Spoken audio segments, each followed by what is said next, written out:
Assalamualaikum warahmatullahi wabarakatuh. Perkenalkan, nama saya Zeta Mardotilah Roni dengan NRP 15/2024-047, kelas AA Sistem Operasi. Di sini saya akan menjelaskan tentang algoritma CPU scheduling, terutama tentang algoritma priority preemptive. Salah satu metode yang digunakan di sistem operasi dalam menjadwalkan proses di CPU. Di sini saya akan menjelaskan tentang algoritma ini menggunakan studi kasus atau contoh kasus. Namun sebelum kita masuk ke dalam contoh kasusnya, di sini saya akan menjelaskan sedikit teori tentang algoritma priority preemptive. Nah, algoritma priority preemptive adalah algoritma penjadwalan CPU yang bekerja berdasarkan tingkat prioritas setiap proses. Setiap proses memiliki angka prioritas tertentu. Semakin tinggi prioritasnya, semakin cepat dia akan dijalankan oleh CPU. Kata preemptive di sini berarti bahwa proses yang sedang berjalan bisa dihentikan sementara, atau dalam bahasa Inggrisnya disebut di-preempt, jika tiba-tiba muncul proses baru yang punya prioritas lebih tinggi.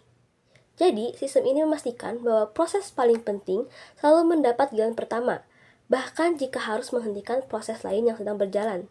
Jadi maksudnya di sini, proses dengan tingkat prioritas yang paling tinggi atau yang paling penting akan selalu didahulukan. Jika di dalam CPU, cara kerjanya seperti ini. Pertama, setiap proses yang masuk ke CPU diberi nilai prioritas. Kedua, CPU akan selalu memilih proses dengan prioritas yang paling tinggi untuk dikerjakan terlebih dahulu. Yang ketiga, kalau di tengah jalan datang proses baru dengan prioritas yang lebih tinggi, maka proses yang sedang dikerjakan langsung dihentikan sementara saat itu juga, dan CPU beralih ke proses baru itu, yang baru masuk itu. Keempat, setelah proses prioritas tinggi selesai, barulah proses sebelumnya akan dilanjutkan kembali. Sederhananya, CPU akan selalu melayani yang paling penting dulu. Nah, setelah membahas teorinya secara singkat sebelumnya, biar lebih mudah dipahami, di sini saya mengambil salah satu contoh kasus di dunia nyata, yaitu sistem antrean di IGD rumah sakit. Ini adalah salah satu contoh studi kasus yang sudah Bapak kasih sebelumnya, namun di sini saya akan memakai contoh studi kasus ini untuk lebih diperdalam dan dijelaskan secara detail algoritmanya melalui studi kasus yang ini. Nah, di sini bayangin nih, teman-teman adalah dokter jaga di ruang gawat darurat. Pasien datang satu persatu nih, dan kalian harus bisa menentukan siapa yang harus dapat ditangani terlebih dahulu berdasarkan tingkat keparahan mereka. Di sini udah ada contoh data pasien yang akan datang. Di sini semakin kecil angka prioritasnya, maka semakin darurat pasiennya. Jadi maksudnya di sini dengan angka 1 itu tingkat prioritasnya tinggi, untuk angka 2 itu sedang, dan untuk angka 3 itu prioritasnya rendah. Nah, pas sudah kebayang nih, kita itu dokter jaga di ruang gawat darurat, di menit-menit awal itu tiba-tiba pasien datang pertama kali dengan luka ringan. Di sini belum ada pasien lain, baru ada pasien A aja. Jadi makanya dokter di ruang jaga, yaitu kita, langsung menangani pasien A. Jadi, pasien pertama kali yang akan kita tangani yaitu adalah pasien A, karena belum ada lagi pasien selain pasien A di ruangan tersebut. Nah, lalu di menit selanjutnya itu, pasien B ini datang dengan kondisi patah tulang. Yang jelas, keadaannya atau kondisinya itu lebih parah daripada pasien A yang hanya luka ringan. Dan karena ini sistem preemptif, pasien A ini langsung dihentikan sementara, dan dokter langsung beralih menangani pasien B.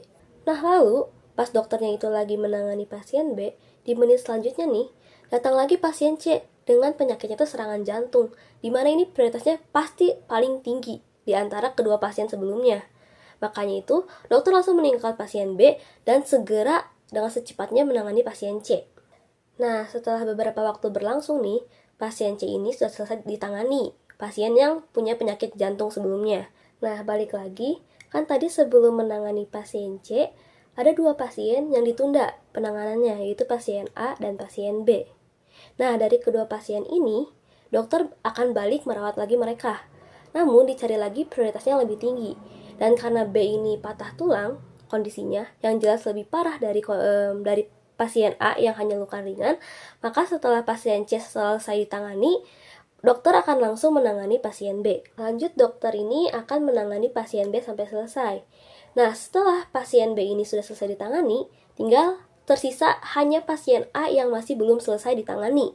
Jadi dokter akan kembali melanjutkan pasien A sampai sembuh total lukanya.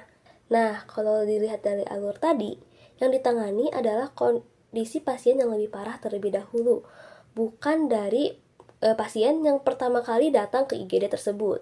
Selanjutnya mari kita analisis studi kasus ini. Kalau kita lihat dari kasus IGD tadi, ada beberapa hal penting kan ya. Jadi yang pertama itu respon cepat untuk kasus darurat, di mana sistem ini tuh sangat bagus untuk situasi yang butuh penanganan cepat seperti IGD. Begitu muncul pasien yang lebih darurat atau punya prioritas yang lebih tinggi, dia akan langsung mendapatkan giliran tanpa menunggu pasien lain selesai.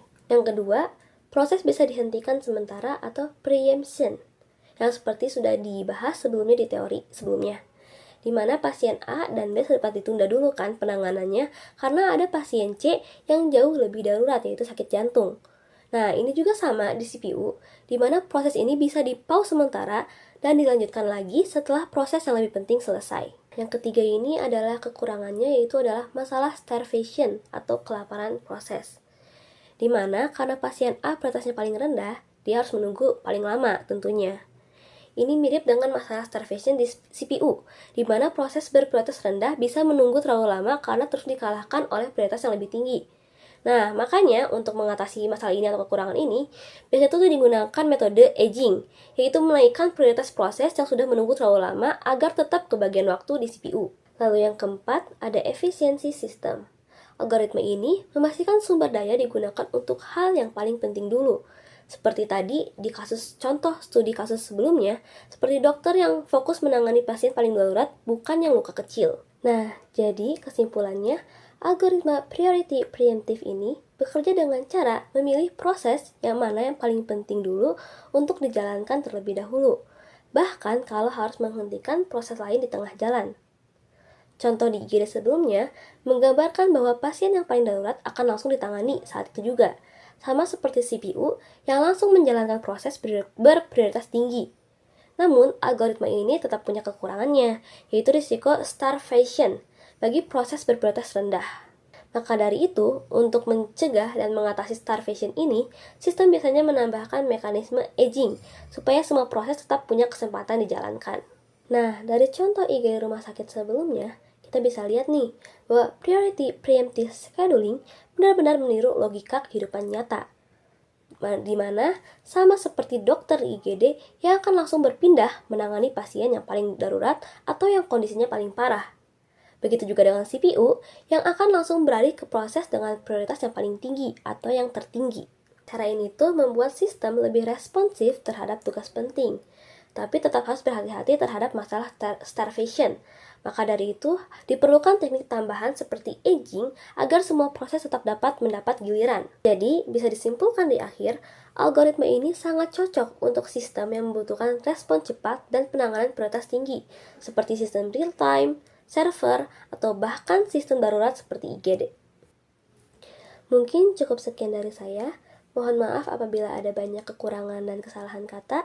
Wassalamualaikum warahmatullahi wabarakatuh.